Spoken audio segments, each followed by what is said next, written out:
आज मैं आपके साथ शेयर करूंगी पफ पेस्ट्री की रेसिपी। इस रेसिपी से आप पैटीज बना सकते हो घर के अंदर, बिल्कुल मार्केट जैसी। हेलो दोस्तों, स्वागत है आपका मेरे किचन में। आज मैं आपके साथ शेयर कर रही हूँ अपने कॉलेज की रेसिपी, जहाँ से मैंने बेकरी का कोर्स किया हुआ है। ये वहाँ की रेसिपी है और एकदम परफेक्ट रेसिपी, आपको कोई प्रॉब्लम नहीं आएगी अगर आपने मेरे टिप एंड ट्रिक्स को फॉलो किया तो चलिए शुरू करते हैं। तो इसके लिए यहाँ पे मैंने 200 ग्राम मैदा लिया है। मैदे को पहले हम छान लेंगे और यहाँ पे मैदे को छानना बहुत ज़रूरी है। और मैदे के साथ ही मैं डाल दूंगी हाफ टी स्पून नमक, वो भी इसके साथ में छन जाएगा। और आप एक बात का विशेष ध्यान रखिएगा, इस रेसिपी के लिए आप जब भी मैदा लेंगे तो आपको पैकेट वाला मैदा लेना। खुला मैदा का आप यूज़ बिल्कुल नहीं करेंगे, तो नहीं तो आपकी रेसिपी ख़राब बनेगी, वो रिजल्ट नहीं आएगा।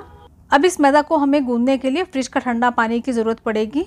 यदि आप इस रेसिपी को सर्दियों में ट्राई करते हो तो आप जो नॉर्मल पानी होता है उससे ही आटा गूंदेंगे। तो इस डो को बनाने के लिए हमें यहाँ पे 100 ml पानी की ज़रूरत पड़ेगी।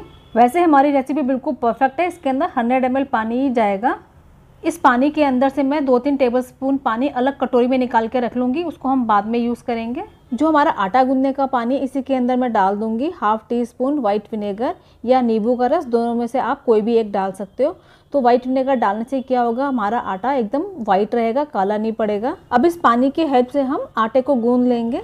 तो फ्रेंड्स, मुझे यहाँ पे महसूस हो रहा है जो हमने पानी बचा के रखा था वो पानी इस आटे के अंदर लग जाएगा, तो मैंने वो भी डाल दिया। और जब हमारा आटा 80% तक गूंद जाएगा और इस टाइप से आपको भुरभुरा नजर आएगा, तब इसके अंदर हम डालेंगे 20 ग्राम बेकरी बटर या मार्जरीन। और जब हम इसको आटे के अंदर डालेंगे तो इसके अंदर थोड़ी सी गुठलियाँ होती है, तो गुठलियों को हम सॉफ्ट करके आटे के अंदर मिलाएंगे। और बटर डालने के बाद हम आटे को अच्छी तरीके से गूंदना है ताकि हमें बटर इसके अंदर बिल्कुल ना दिखाई दे। और हमारा आटा बिल्कुल सॉफ्ट होना चाहिए, हाथों के अंदर बिल्कुल नहीं चिपकना चाहिए। आटा यदि हमारा सॉफ्ट नहीं गूंदा तो जो इसके अंदर हम बटर भरेंगे वो बटर बाहर आ जाएगा, तो हमारी रेसिपी एकदम फेल हो जाएगी। तो देखिए फ्रेंड्स, आटा हमारा इस तरीके से बिल्कुल सॉफ्ट आटा हमारा गूंद गया है, बिल्कुल हाथों में नहीं चिपक रहा, ना ही परात में चिपक रहा है। अब इसे हम रेस्ट करने के लिए रख देंगे। अब इस आटे को हमें मिनिमम आधे घंटे का रेस्ट देना है ताकि अच्छी तरीके से आटा ढल सके। तो जब तक हमारा डो रेस्ट हो रहा है तब तक हम एक काम और करते हैं। तो इस रेसिपी के अंदर हम 2 बार बटर का यूज़ करेंगे। पहला हमने डो के अंदर यूज़ करा और जो दूसरा बटर है उसको हम डो की लेमिनेशन के लिए यूज़ करेंगे। तो ये हमारा 150 ग्राम बेकरी बटर है जो हम लेमिनेशन के लिए यूज़ करेंगे। और जब आप इसको मार्केट से लेके आते हो तो इसके अंदर ऐसे गोले गोले से बने होते हैं, तो इसको हमें हाथों से सॉफ्ट करना होता है।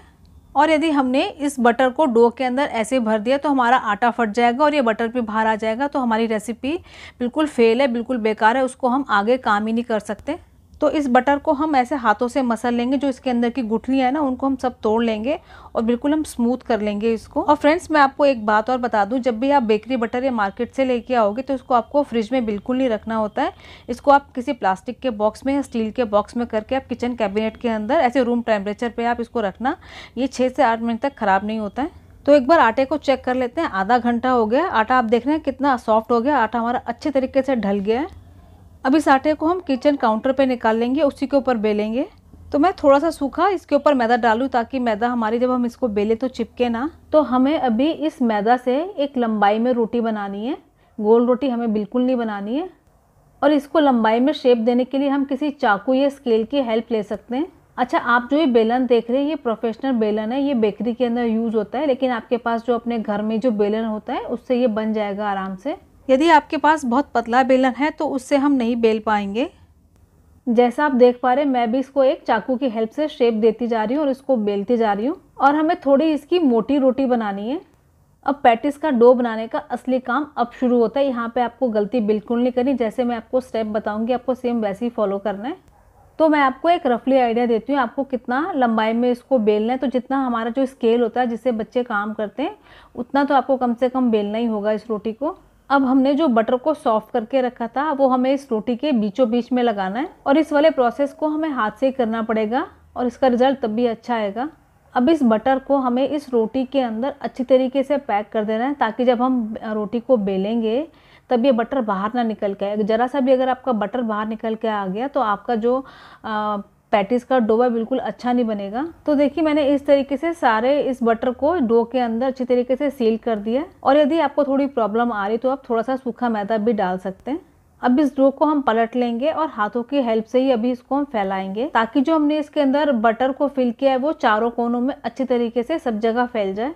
एक जगह इकट्ठा ना हो। तो फ्रेंड्स, मैं आपको धीरे धीरे और अच्छी तरीके से सारे स्टेप समझा रही हूँ, ताकि जब आप इस रेसिपी को ट्राई करो तो आपकी नो फेल रेसिपी बने। जो हमने जो स्क्वायर ब्लॉक बनाया अभी बटर का, इसको हमें लंबाई में बेलना है। तो लंबाई में हमें कितना बेलना होगा, लगभग A4 साइज़ की शीट होती है, उसके जितना हमको इसको बेलना होगा। आपको दिख रहा होगा मैं इसके अंदर बेलन को धीरे धीरे चला के इसको बेल रही हूँ।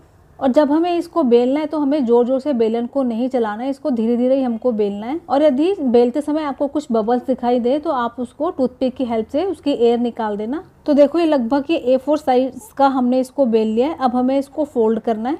तो इस फोल्ड की टेक्निक को हम बुक फोल्ड बोलते हैं। जब हम शीट को हम फोल्ड करेंगे तो इसके जो तीनों पार्ट है वो इक्वल होने चाहिए, इस बात का आप ध्यान रखना। तो इस तरीके से हम डो को फोल्ड कर लेंगे। तो यहाँ पे हमारा फर्स्ट फोल्ड काउंट हो गया, तो इसको हम एक बार गिनेंगे। इस तरीके से हमें 3 बार करना है। जैसे मैं आपको बता रही हूँ, आपको सेम इंस्ट्रक्शन को फॉलो करना होगा।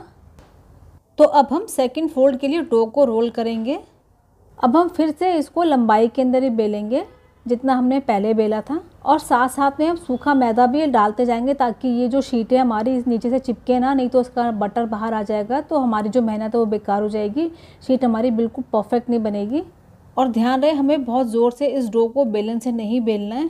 अब हमें फिर से इस डो को बुक फोल्ड वाली जो शेप होती है उसके अंदर करना है। तो ये हमारा सेकंड फोल्ड के अंदर काउंट होगा। अब हम फिर से डो को लंबाई के अंदर रखेंगे और फिर से इसको बेलना शुरू करेंगे। तो ये हमारा लास्ट फोल्ड होगा। अब फिर से हम इसको A4 साइज शीट के अंदर बेलेंगे। तो देखिए फ्रेंड्स, हमारी लास्ट फोल्डिंग है। हमने इस डो को लंबाई के अंदर बेल लिया है और फिर से हम इसको बुक फोल्ड वाली शेप में इसको ले आएंगे। और यदि बीच में आपको लगता है कि सूखा मैदा आपको डालने की ज़रूरत है तो आप सूखा मैदा ज़रूर डालिएगा, नहीं तो आपका डो नीचे चिपक जाएगा।